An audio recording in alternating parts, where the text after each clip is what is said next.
Okay, so I'm very happy to be here. I was here, but not here online 5 years ago when Daniel first invited me. And at that time, I was, I think, one of the few talking about chronotype and sleep. So I'm very happy to see that that has changed. But that means that some things that I will tell you about today are already known.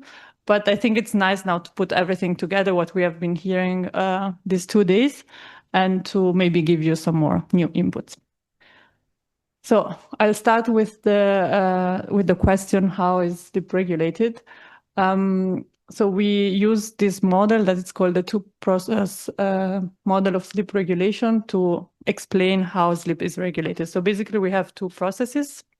One is the homeostatic process, and which means that when we wake up, we will be awake because we just slept. And then during the day, sleep pressure will build up to a certain point. It's that high that we are tired, and then we can fall asleep. And then during the night, sleep pressure is again dissipated.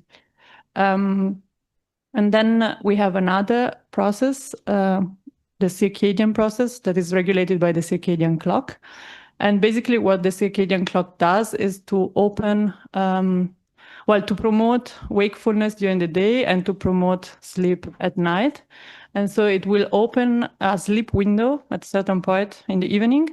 And then when the sleep pressure is also high enough, that's the moment when we can fall asleep. So it's really the interaction between these two processes that determines when we fall asleep and how long we will sleep. So then I wanted to go from the beginning, from the start. So why do we have a circadian clock at all? Why do we need a circadian clock? Because we live in as you can see in this clip, we live in a rhythmic environment. So we have these regular changes in the external light-dark cycle, changes between night and day, light and darkness. And this is very regular. It repeats every day with this 24-hour period. So it was very beneficial for every organism on Earth, and we are talking about bacteria, plants, animals, humans. Everyone really needs and has an internal timekeeping mechanism, which is situated in the brain. It's just a small nucleus of cells, about 20,000 cells, and it's called suprachiasmatic nucleus because it's above the optic chiasm in the hypothalamus. And this little nucleus of cells is very important. It has two main functions. And the first function is indeed to anticipate these regular changes in the environment. So as you can see in the clip, we see how the plant, so I said, also plants have a circadian clock. It's following the sun. So it starts facing the leaves towards east and then moves towards west. But if the plant was just responding to light, it would just then end up in the west part, facing west, and then would stay there. And then when the sun rises, will then move the leaves towards east. And that would be not so beneficial because we would lose the first light in the morning. But as you can see, the plant really during the night, because it has this internal timekeeping mechanism, knows it's night, but soon the new day will come. So I'm gonna move my leaves again back facing east so that I'm ready to catch the first light in the morning. So this is really an important function of the circadian clock. And the second function, and we have heard this many times, it is to regulate various biological rhythms that we have in our body. And really practically everything in our body, every single cell has these 24-hour rhythms. I have just here two examples that we have also talked about a lot. So two hormones that are strong circadian regulated. And one example is the cortisol. We have heard about it. So there is this typical peak in the morning when we wake up. But as you can see in the picture, you see the rising cortisol will start already at the end of the night. And this is again this idea that we have a circadian clock to anticipate the changes in the environment so that we reach the peak in the morning that we need to basically get up from bed because cortisol releases energy. And the other hormone that is circadian regulated, but as I said, everything is in our body circadian regulated, is melatonin. We also have talked about melatonin a lot. Often people call it sleep hormone, but we chronobiologists don't agree with that necessarily. It's a bit complicated, but melatonin is rather the darkness hormone. So melatonin levels are high at night, and this happens to be when we sleep. But really, melatonin signalizes when it's night, 12 o'clock, and when it's day. So it's not really related completely to sleep. And so also all this hype that we have now, let's take melatonin pills to sleep better, that's not really good, but that's another story. If you have questions, we can talk about it later. Yeah, so then the other important piece of information is light. Light is very important for our circadian clock because we need an external time cue to know indeed when it's light and when it's night, when it's darkness outside. It's called Zeitgeber. It's a German word. It's historically called like this. And so the idea is that the SEN, so the suprachiasmatic nucleus, our circadian clock, receives the input from external light cycle about light through the visual system, and then organizes all the biological rhythms and regulates physiology and behavior as an output. And the output itself can feed back to the SEN, but can also feed back to the light exposure, because of course, with our behavior, if we close the curtains, if we close our eyes, we will influence how much light we get. This process is called entrainment. This is also a word that doesn't really have a translation in any other language, so you have just to learn it as it is.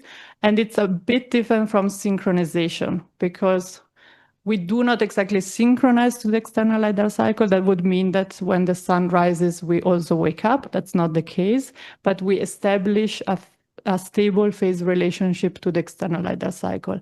And this is what entrainment is, establishing a stable phase relationship. And this stable phase relationship is very individual, because we all have different circadian clocks. We all have different behaviors. And this is basically what we define as chronotype. We also have heard a lot of definitions of chronotype. I like this one from a colleague, Vetter. Chronotype as phenotypic expression of circadian regulated behavioral outputs. And in other words, chronotype really describes these inter-individual differences in the timing of many various biological rhythms, among which, for example, the sleep-wake cycle. And I told you light exposure is very important, because the circadian clock uses this information to know when it's day, when it's night, when I should be active, when I should be asleep. And if we use the sleep-wake cycle as example, now I want to tell you that light, so the time of day when we are exposed to light is really important, because the circadian clock is mostly sensitive to light in the morning and in the evening. So if you're exposed to light in the morning, this will lead to a shift to an earlier phase of your circadian clock, but also, for example, of your output, so the sleep-wake cycle or your melatonin rhythm. And if you're exposed to light in the evening, that has the opposite effect. So your sleep-wake cycle will be moved to a later phase.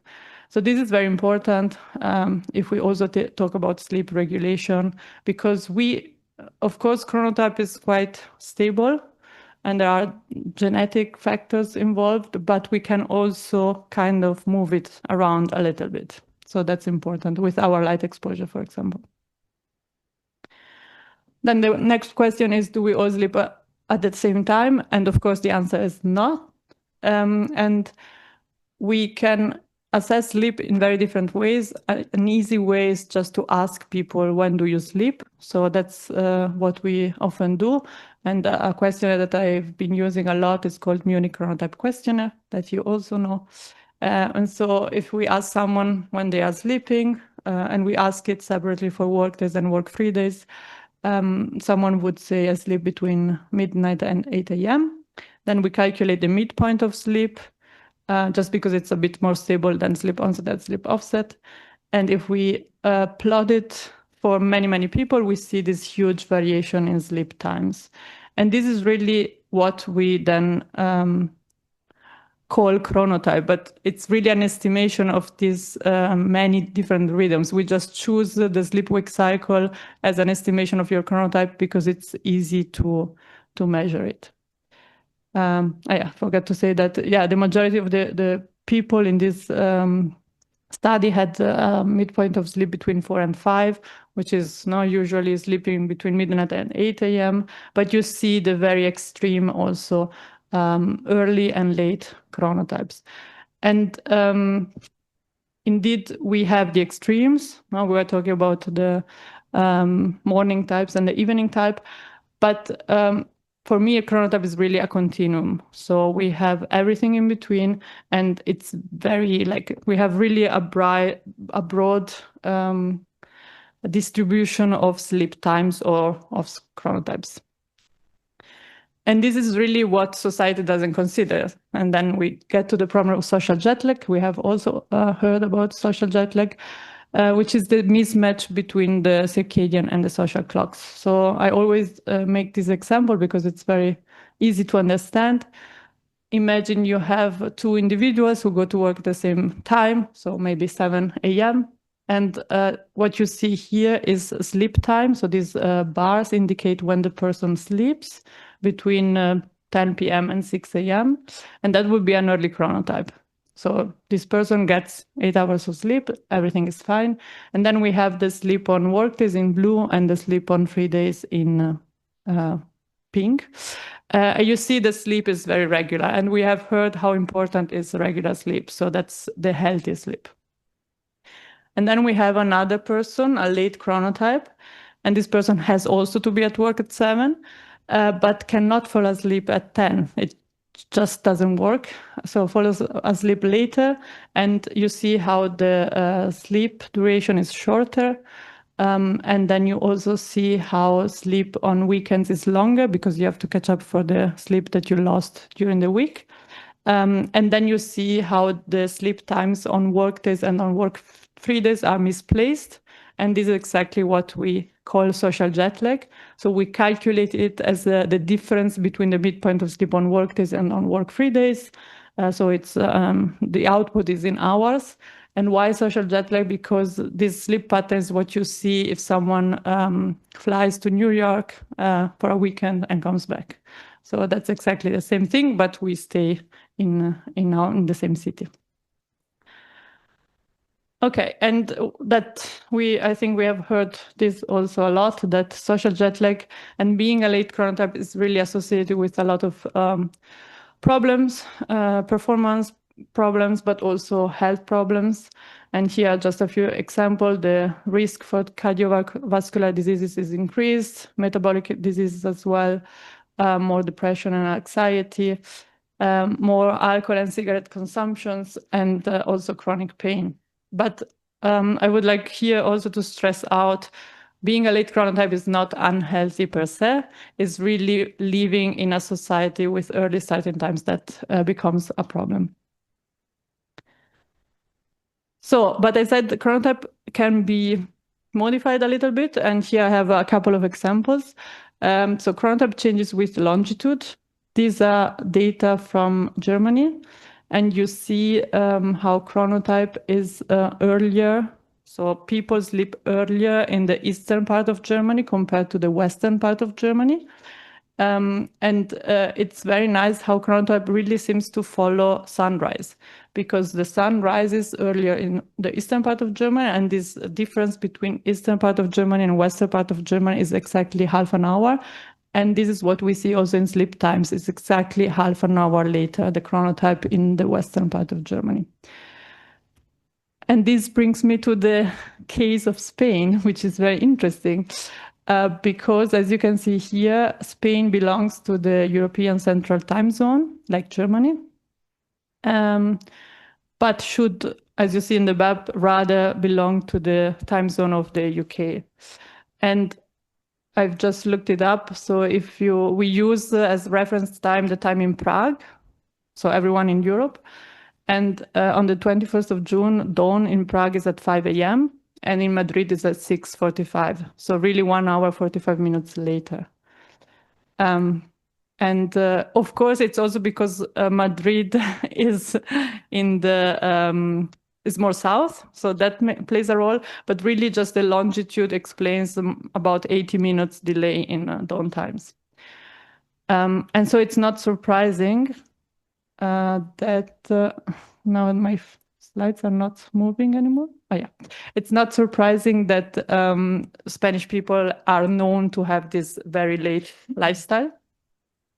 And we also have data about this. So 5 years ago, I met Juan Garcia Roman and Pablo Gracia, and we started a collaboration. And then last year, we published the data. So it's data from a multinational time use study with about 25,000 time diaries of adolescents, so with mean age 15 years old, from 9 different countries. And so we compared sleep patterns across these 9 different countries. We have mostly countries from Europe, but also South Korea and South Africa. I'm very sorry, the numbers are very small, but here I wanted just to show you the red line. If you look at the red line, this is Spain. And this is basically the percentages of adolescents who report being asleep at a certain time of day. And more or less here is 10 p.m. and here's midnight. But so you see that the sleep times of Spanish adolescents is really later compared to the other adolescents from other countries. And so it would be interesting and maybe a good thing for Spain to change time zone. Not only Spain, actually there is a proposal to change 7 countries, to change the time zone of 7 countries. And along with this proposal also there is a debate now going on for some years about abolishing the biannual clock change, so daylight saving time. Okay, so now we move on to rather explaining why adolescents sleep late. So chronotype also changes with sex and age. As you can see in this graph, there is a marked delay in sleep times, so in chronotype during adolescence. And usually males sleep a bit later than females. And so the question is, why do adolescents sleep later? We have seen also this perfect storm graph from Crowley. And basically, it's really the interplay between all these different factors. So we have biological factors that explain this delay in sleep times, and also social and behavioral factors. For example, changes in the circadian regulation of sleep belongs to the biological factors. We have talked about changes in the sensitivity to light. No, it seems that adolescents, for example, are more sensitive to evening light. But there, I think we need more research. What is really clear is that the homeostatic regulation of sleep also changes. So as you can see in this graph, during adolescence, the rate, so how quickly this sleep pressure builds up during the day, is slower. So they will basically become more tired later in the evening. But then, of course, we have many different social and behavioral factors. Academic stress. So if you had to do your homework in the evening, you will be up late. Evening activities. Some adolescents do sports in the evening, but also meet up with friends. There is a reduced parental control on bedtimes that also has an influence on when they sleep. And of course, the use of social networks, the use of all these devices that emit blue light. And we know the circadian clock is mostly sensitive to blue light. So all these factors will then exacerbate this biological tendency to sleep late. And those are the factors that we might control a little bit, maybe, so if we want to help adolescents to sleep a bit earlier. But I will come back to that later. Yeah, so we have studied this also with this data set that I presented before. Basically, we looked at the activities, and I think that's also a bit small.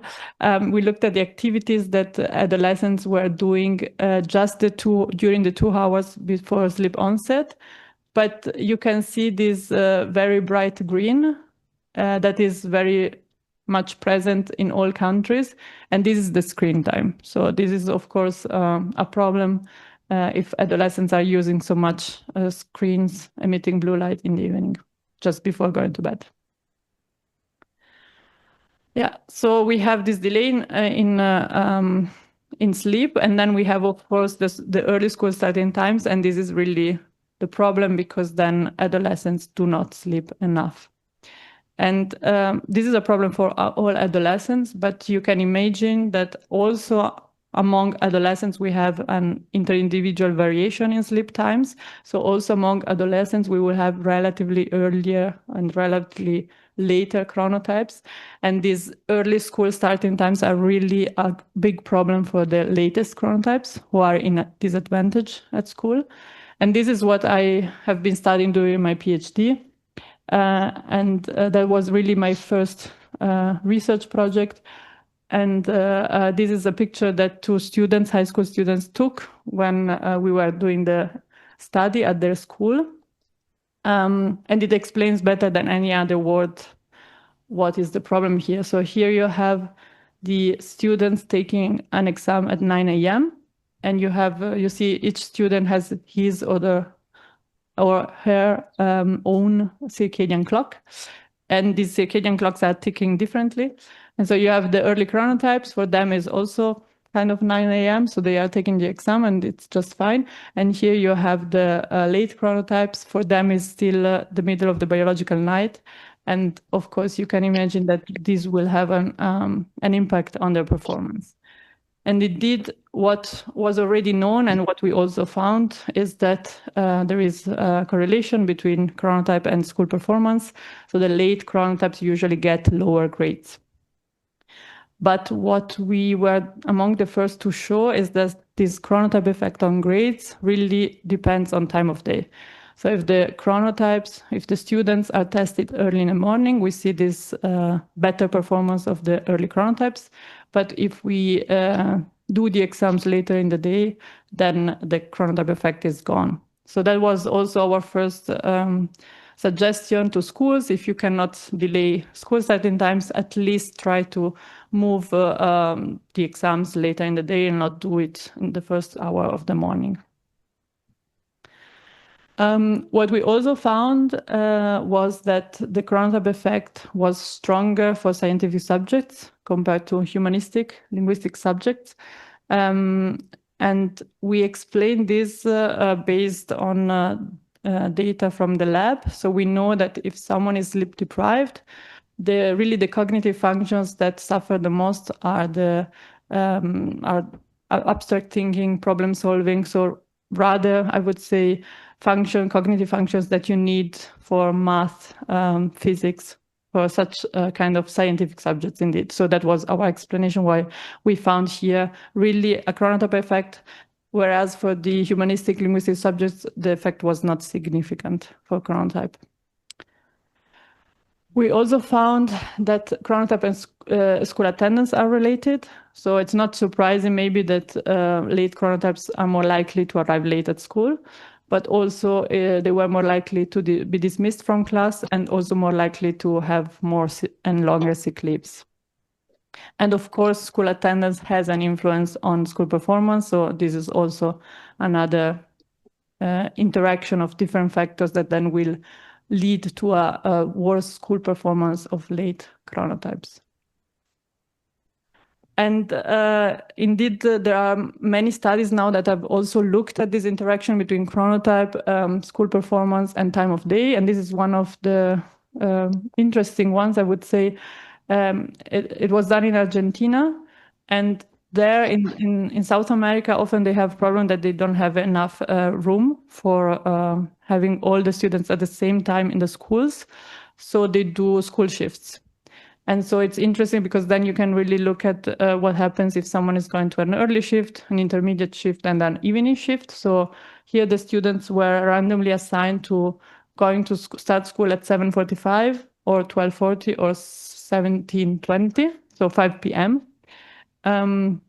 And what they found is in line with what we earlier found. So in the morning shift, really the morning chronotypes get better grades, especially in math.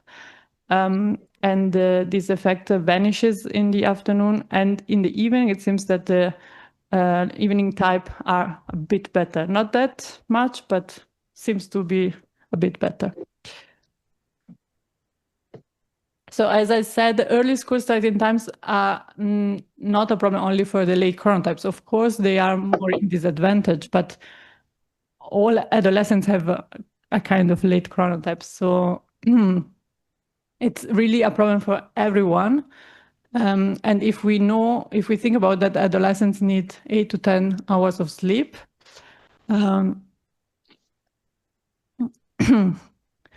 and we have really a big problem with how much adolescents sleep. So worldwide, adolescents do not get sufficient sleep. These are also data from this study that I was presenting before. And I noticed the data are not that bad as other data that we saw in these 2 days.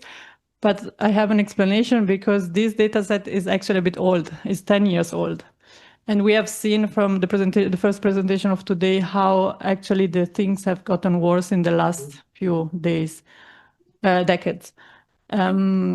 Anyways, what we see here, and this again, so this is South Korea, which is kind of an outlier.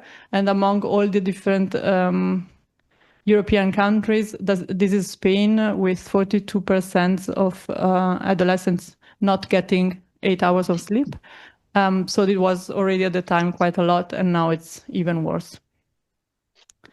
But indeed, we have many data corroborating this problem. So if you look really worldwide, adolescents do not get these 8 to 10 hours of sleep that they need.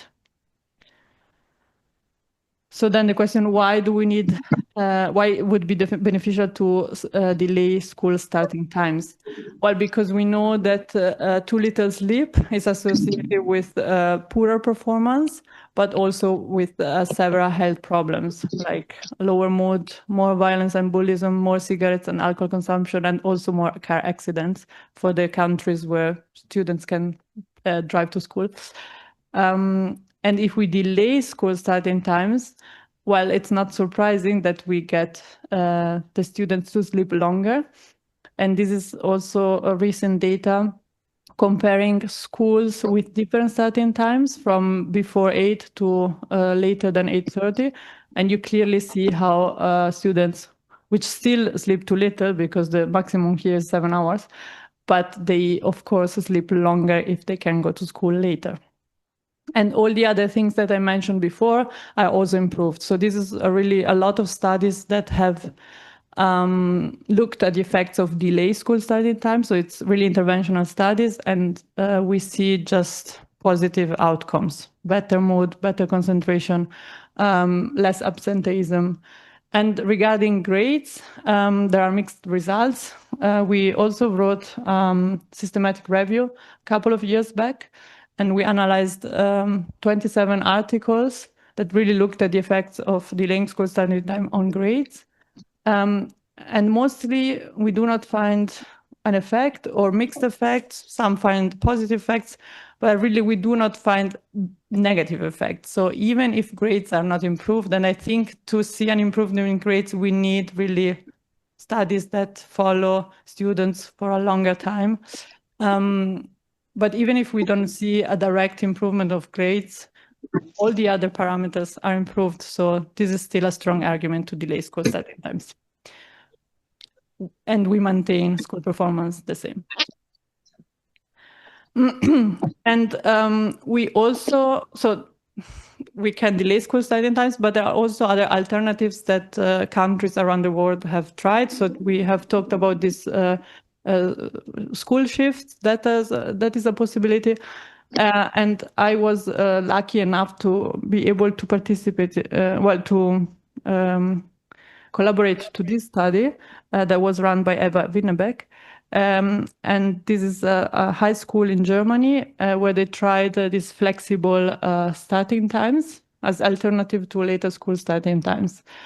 And this works as it follows. So basically, the students have their core subjects starting at 9. So there is no subject that is mandatory before 9. But then the students have each week 10 self-study hours that they have to do, but they can choose where to put this self-study hour. So sometimes they have gaps in the day and then they can do a self-study hour. Sometimes they will do the self-study hour at the end of the day, but sometimes they do not want to finish too late. That's also a thing. And so they will do a self-study hour between 8 and 9. But really, the students can decide when they want to start the school day every day, basically. And what we find, we assessed sleep using actigraphy. And what we found, I mean, again, it's not surprising, but you have to demonstrate it, that if they go to school at 9 a.m., they will sleep 1 hour later, 1 hour longer. And their sleep quality rating is also better. And also several different parameters, concentration, well-being, motivation, all these subjective parameters are also improved on the days when they go to school at 9.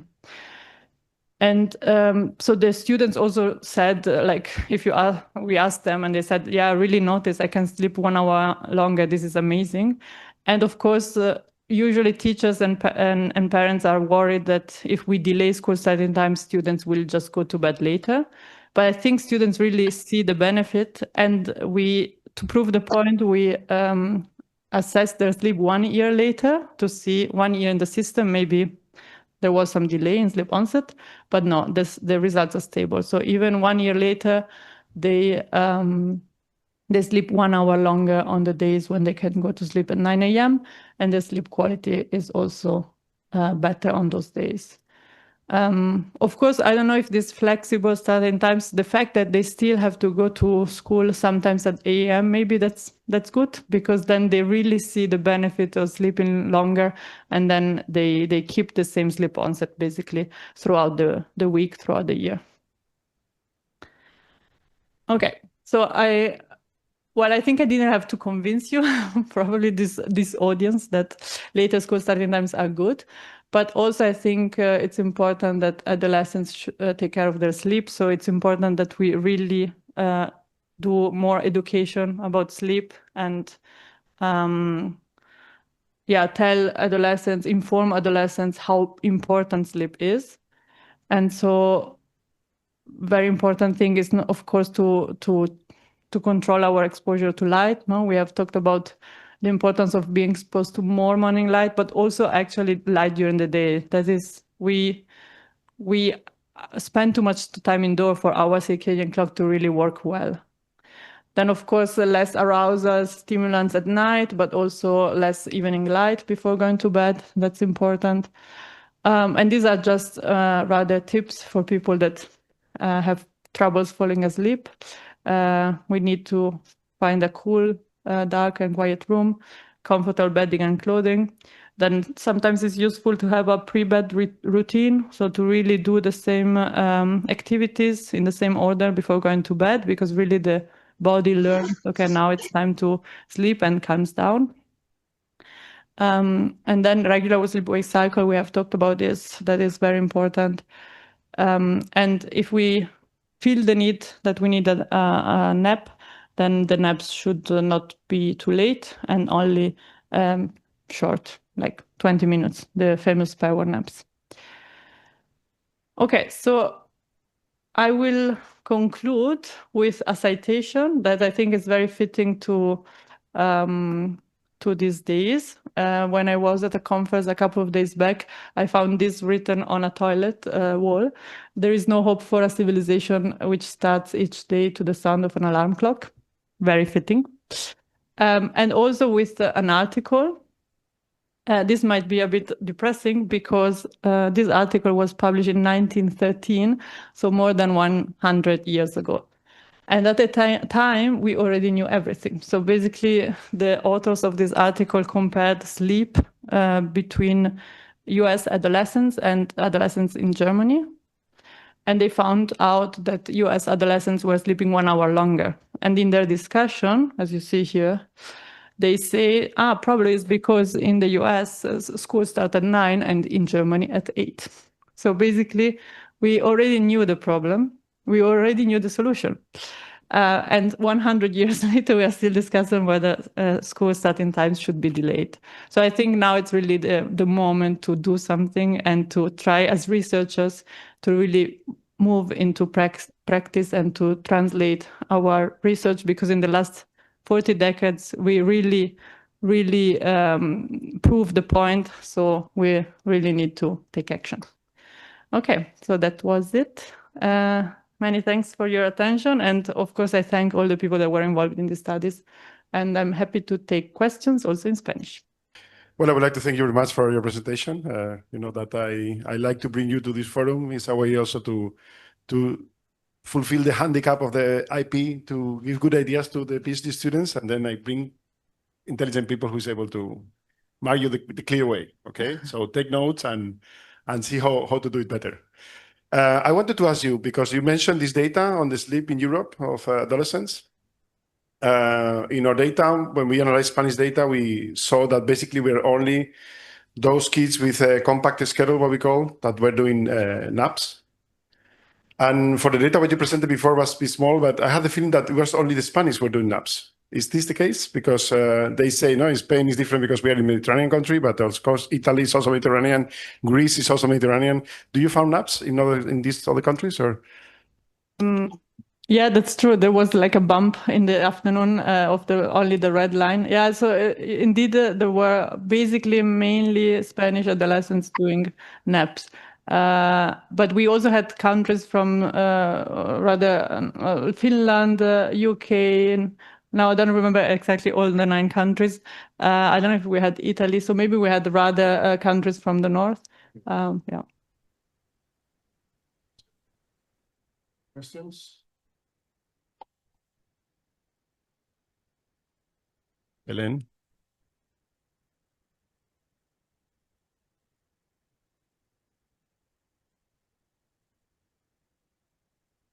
In our Cairo study, we also are collecting data on school performance, and we want to also take the data of the marks and the data of the aptitude test, what they are doing. There is also Elvira, this came also. She's also doing this test to the students, and we want to see what is the effect, because you say, no, and this is something I have learned from you. So you say, if the exams are done in the morning, then those who are more early chronotype, they perform better. If they are done later in the afternoon, then this difference disappear. I always add to your own explanation. I always add in my speeches to people, I said, well, if we would do the exams in the night, probably those late chronotypes will still performing well and the early chronotypes will crash. No? But we never do exams like at midnight, so we cannot test this option. But my question is, and this is something we want to find out also with our data, if you are giving the classes all the time, mostly in the morning, how does this affect the process of learning differently from early and late chronotypes? Even if you move the exams to a better hour so they can perform better, they will perform out of what they are being able to develop, the knowledge what they have been able to develop. So there is still a handicap they will have, even if you move the exams to the afternoon, but you keep most of the classes in the morning. Or no, this is what we want to see with the difference between the marks of the teacher and the marks in our test. Or they still are able to develop because they compensate maybe with extracurricular classes and all the stuff. Or what is your view on this? Yeah, that's a very good question, because indeed, that I think is the reason why we don't see a direct effect of delayed school start time on grades, because it's not only the acute performance, like I'm very much awake so I can perform better, but of course there is a learning process, and if you have to learn stuff always at the wrong time of day for you, that will handicap your performance, even if then the exams are taken later. But there are different considerations. For example, this fact that seems that the chronotype effect is stronger for the scientific subjects, and this has been found now in different papers, in different studies. So it really seems that there is at least this acute component, I would say, because your cognitive function in terms of reasoning are really better if you are if you have slept well. Whereas what you have learned, you can recollect it, apparently, even if you are not at your top performance.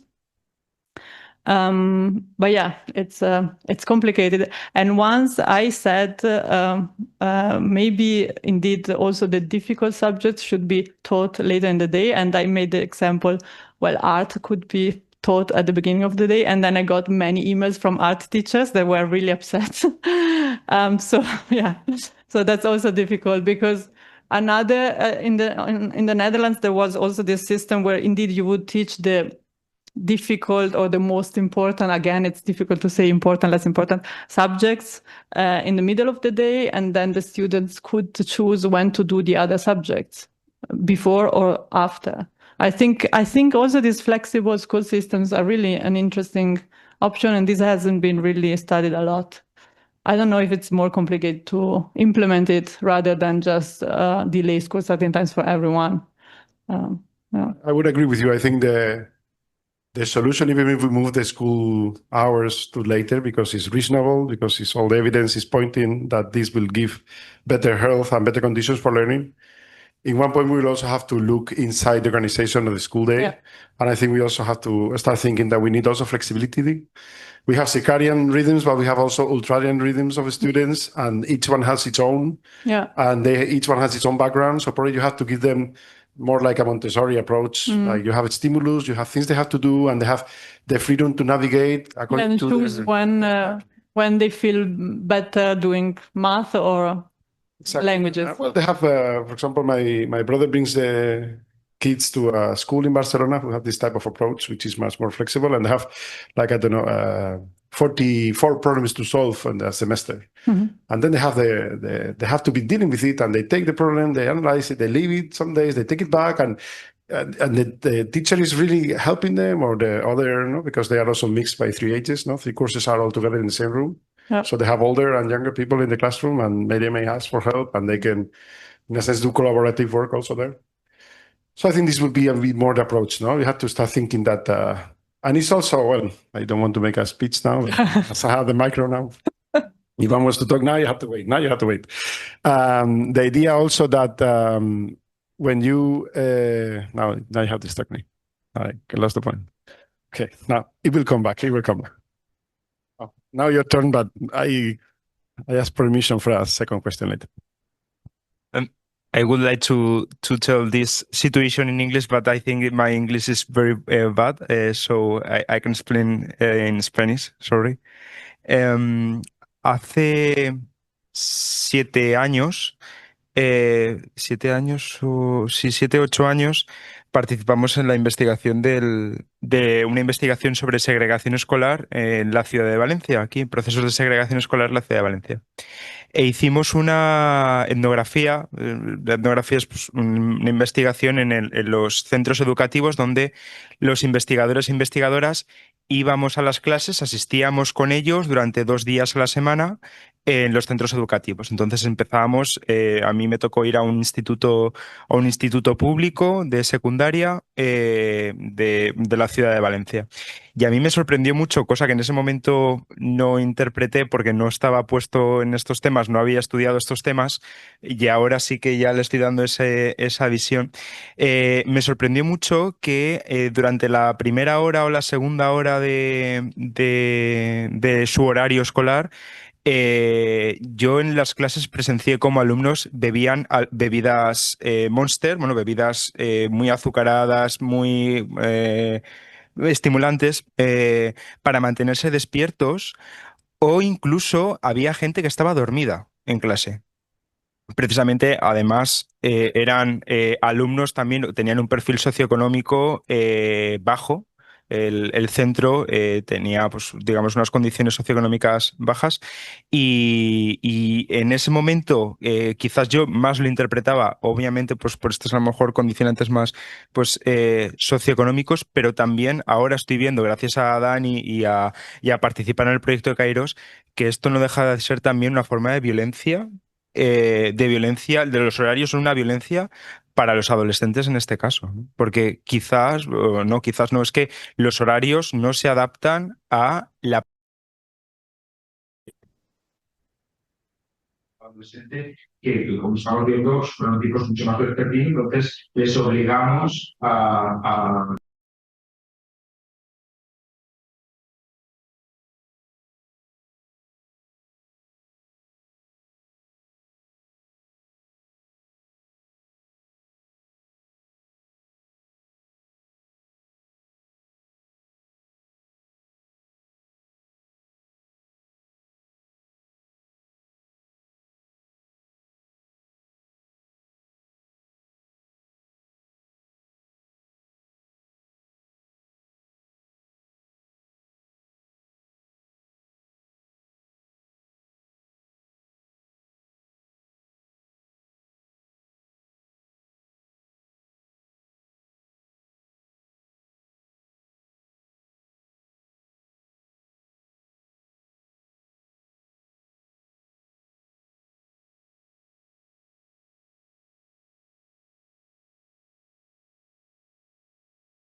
And my reflection was that most likely they had to answer the one of the possible explanations is because girls are able to discipline themselves to study in the afternoons and compensate what they don't get in the school. No? And this is something we have to test also with project, because we gather data also with to how many extracurricular activities they go and what is the type of extracurricular what they do. So a lot of questions we have to answer with this data what we have. Let's see whether we manage. Okay, but thank you very much, because you have been big inspiration also for the Kairos as well. So thank you very much. Belén has woken up. No.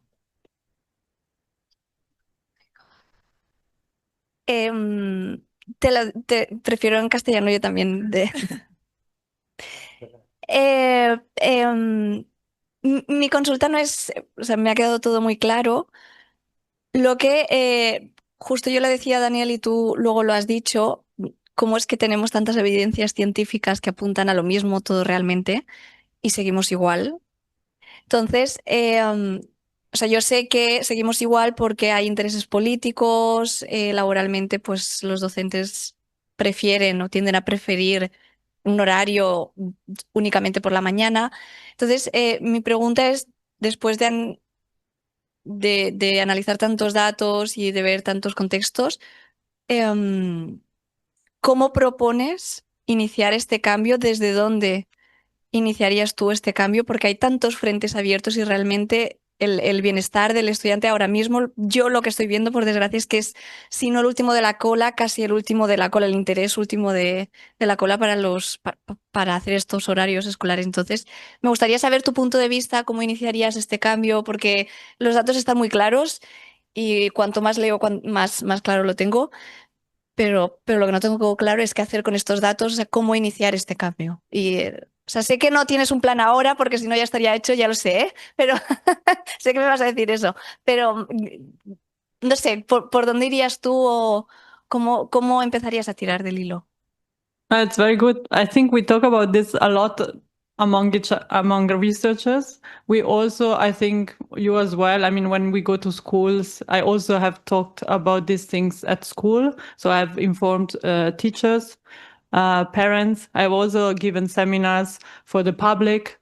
So in situations where also people who are not research would come and listen to it and would be interested in it. But it's always people that are not on the top of our society.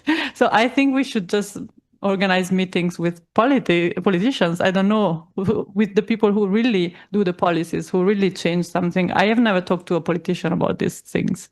So yeah, so maybe that's like, we really need to take action and to be because indeed at the level of the school, there I've seen some changes. So when I was doing this experiment in the Netherlands, the schools were industry and they really delayed their school study rights independent of any regulation. So, but we need a higher level, I guess.